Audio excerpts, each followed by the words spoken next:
Aslani 37 tahun, warga 16 Ulu Seberang Ulu 2 Palembang, diamankan polisi karena melakukan penusukan pada seorang tukang beca. Tersangka diamankan ketika sedang berdagang di Pasar 16 Ilir, Palembang. Dari keterangan polisi, peristiwa terjadi saat tersangka berpapasan dengan korban.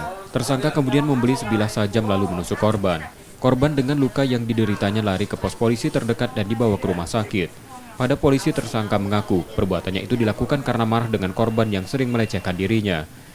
Pengakuan ke aku nih berubah-ubah terus. Ada bilang katanya si korban ini nyuri HP dia lah kemarin. Terus berubah lagi katanya si korban ini pernah megang payudaranya dia lah. Itu berubah-ubah sih. Nah, kami akan ngecek juga ke lokasi atau teman-teman dari pelaku ini gimana sih kesehariannya si pelaku di TKP ya, di sekitaran Pasar 16, dan bagaimana, apakah memang dia seperti itu anggot-anggotan misalnya, kadang naik, kadang sadar, kadang ini, kita akan cek lebih dahulu. Tersangka kini ditahan di tahanan Polrestabes Palembang dan terancam hukuman maksimal 5 tahun penjara. Yudi Kiswanto, Kompas TV, Palembang, Sumatera Selatan.